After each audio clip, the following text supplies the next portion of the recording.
Coming up on today's edition of Vikings Now, I'm going to be diving into 3 NFL free agents that the Vikings can still sign. And I'll say this before we dive into the list, Marcus Peters is not on the list. We all know he is my number 1 free agent target that I want the Vikings to bring in, but I got 3 not named Peters on today's show. And then also going to be reacting to some Madden ratings, as I'll just say this. Christian Darrisaw got absolutely disrespected by Madden. The Vikings always do, but we're going to be diving into Darrisaw specifically at the later half of today's show. My name is Patrick Siepman. Welcome to the Vikings Now. Let's hop into 3 free agent targets that I think the Vikings could sign. Number 1 on my list here is kind of a meme, but it's Eli frickin' Apple. Actually, one of my favorite players in the NFL, and I'll kind of give my thoughts on that in a second. But this past season, his coverage stats and were actually not too bad. He's still a free agent on the market, but he was targeted 72 times last year, giving up 41 receptions, had 8 pass breakups in all 17 games he played. The yards per reception he gave up sat around 14.3, gave up a solid 585 yards. He is the definition of mid. He is a middle-of-the-pack corner, but the Vikings could use one of those on this roster right now because, like I mentioned, corner, definitely a need for this team. Like, I've said this about Byron Murphy as the cornerback 1.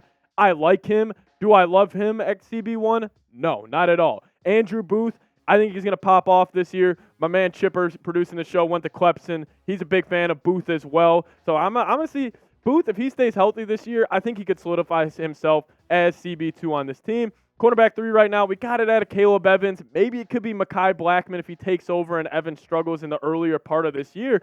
But we know this. Like, we know cornerback is the biggest need on this Vikings team right now. I've been pounding this table all offseason.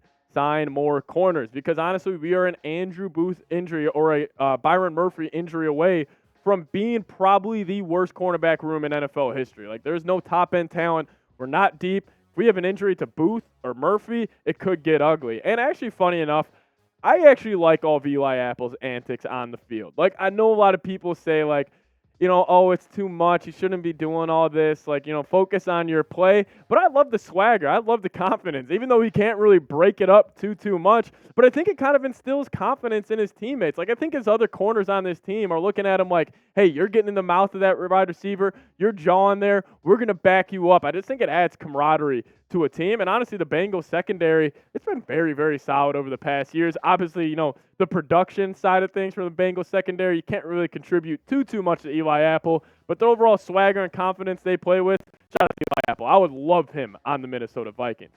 Number 2 on my list, an edge rusher. I talked about him on the show before. Yannick the Freak Ngakoue. Could he be actually returning to the Minnesota Vikings? We know he had that short stint back in the 2019 season where he played, I think it was 6 total games. The Vikes actually put up decent numbers. I remember that year. He had like 5 sacks in the first 6 games. But Yannick, from a productivity standpoint, he's one of the better edges in the league in terms of just pinning your ears back and getting to the quarterback. Anytime you put up damn near 40 sacks over the last 4 years, I'm going to be impressed with you and I'm going to be a fan. Obviously, we know the problem with Yannick and kind of the red flags around him. He's not the best in the run game. He is the true definition of a third down edge rusher. Pin your ears back and get to the QB. But 9.5 sacks last year, 10 the year before. But it all comes back to Danielle Hunter. Like, we all know he is not planning on showing up to training camp if he's still on that $4.5 million average annual salary for next season. We know Danielle's not going to play on that. I wouldn't either if I was Danielle Hunter. He is one of the better edge rushers in the league when he's fully healthy and fully engaged. And Danielle, he's not going to play for $4.5 million. So Kwesi, all I'm saying right now, lock up Danielle Hunter, and we wouldn't need to go get a guy like Yannick Ngakoue. Let's just say Kwesi gets a call saying, hey, we'll throw you a second or a first-round pick for Hunter. Maybe a guy like Yannick Ngakoue could be a solid replacement. Pair him up with Marcus Davenport, Patrick Dolan, DJ Wadham, and have an okay edge group. But overall, please, Kwesi, Danielle's one of my favorite guys. Just keep him on this Minnesota Vikings team. Number 3, I actually know a lot of you Vikings fans are going to be familiar with this name because he has absolutely owned the Minnesota Vikings. That's big man, the man in the middle, the defensive tackle, Akiem Hicks. And I love Akiem Hicks, mainly, like I just said, he has owned the Vikings. Like, he has ragdolled Garrett Bradbury more than probably any other defensive tackle in his career. Like, him and Kenny Clark, what they did to the interior of the Vikings offensive line during their stint about 3 or 4 years ago when Hicks was in his prime, he absolutely dominated them. And he was great in the run game. But he has fallen off over the past couple of years. You know, we can't deny that fact. But, I mean, during his prime against the Vikes, man, anytime they tried to run near him or run in his direction, he would just swallow that dude up, bring the running back to the ground, and he was great in TFLs back in his heyday. But again, the productivity has fallen off over the past couple years. He's been in and out of the lineup due to injuries, like 11 games played, 9 games played, 15 and 5. And with the TFL numbers going down, and then also with the sack numbers, it's kind of to the point. And, you know, he is kind of cooked. Like, Akiem Hicks, like, you're not getting the guy that, you know, killed the Vikings for like 3 or 4 years straight back in like the 2016, you know, seasons around there.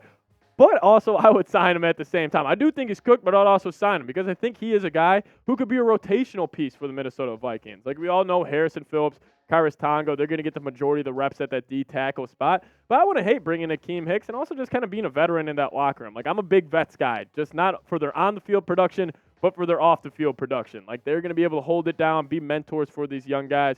So Akiem Hicks, I would bring him in. I would sign him. Same with Eli Apple. And then in terms of Yannick Ngakoue, I would hold off and wait and see what happens with Hunter. But if we move off Hunter, give me Yannick the Freak. But I just gave you guys 3 names that I would bring in for the Minnesota Vikings. You just need to give me one. This will be the pinned comment on today's video. Name a free agent the Vikings need to sign before training camp gets underway. YouTube's going to throw an ad break your way. Sit back and let it play.